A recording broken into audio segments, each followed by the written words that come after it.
কচি ঝিঙে কেটে রেখেছি, লম্বা করে কেটেছি, এটা ছোট করে টুকরো করাও যায়। আর আলু কেটে রেখেছি, আজকে ঝিঙে আলু পোস্ত রান্না করব। ঝিঙে আলু পোস্ত এরকম খেতে ভালো লাগে। বেশিরভাগ দিনই আমি নিরামিষ রান্নাটা করি, আমার নিরামিষ খুব ভালো লাগে খেতে। বৃহস্পতিবার ছাড়া সব দিনই আমাদের মাছ রান্নাটা হয়। তেল কড়াতে দিয়েছি, সর্ষের তেল, শুকনো লঙ্কা, পাঁচ ফোড়ন দিয়ে দিলাম। এবার আমার পাঁচ ফোড়নটা ভালো করে ভাজা হয়ে গেলে আমি এটার মধ্যে ঝিঙে আলুটা দিয়ে একটু কষে নেব। আমার বাড়িতে মা বা দিদিমাকে দেখেছি ঝিঙে আলু পোস্ত করলে বা আলু পোস্ত করলে বা শুধু পোস্ত বাটি করলে বা পোস্ত বড়া করলে আমরা হলুদ দিই না, হলুদ ছাড়াই রান্না হয়। কারণ পোস্ততে একটা সেপারেট সুন্দর গন্ধ আছে, আর হলুদ দিয়ে দিলে মনে হয় একটুখানি গন্ধটা কমে গেল, হলুদের গন্ধটা একটু পাওয়া যায়।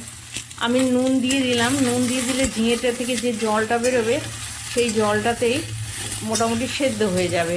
আমি এটা চাপা দিয়ে দিলে এটা অনেকটাই সেদ্ধ হয়ে যাবে। ঝিঙে শরীরের পক্ষেও ভালো, শরীর ঠান্ডা রাখে। এই যে অনেকটাই জল বেরিয়েছে, ঝিঙেটা থেকেই বেরিয়েছে। আবার আরেকবার আমি একটু নেড়ে আরেকবার চাপা দিয়ে দেবো, তার ফলে পুরোটাই সেদ্ধ হয়ে যাবে। পুরো সেদ্ধ হয়ে যাওয়ার পর আমি পোস্তটা দেব।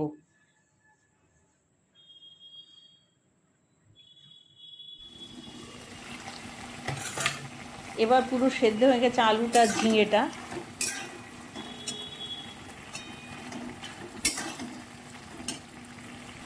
এরকম সাদা সাদাই দেখতে হবে এই ঝিঙে আলু পোস্তটা।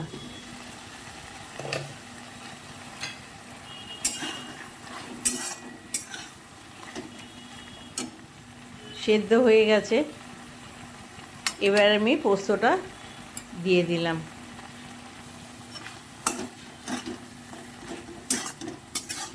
পোস্ত বাটাটার সাথে একটু কাঁচা লঙ্কাও দেওয়া আছে। পোস্তটা বাটলাম যখন, ওইটার মধ্যে দুটো কাঁচা লঙ্কাও দিয়ে দিয়েছি।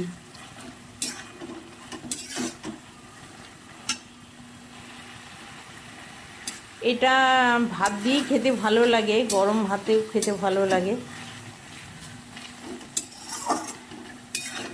হয়ে গেছে। রান্নাটা কেমন লাগলো আপনারা জানাবেন।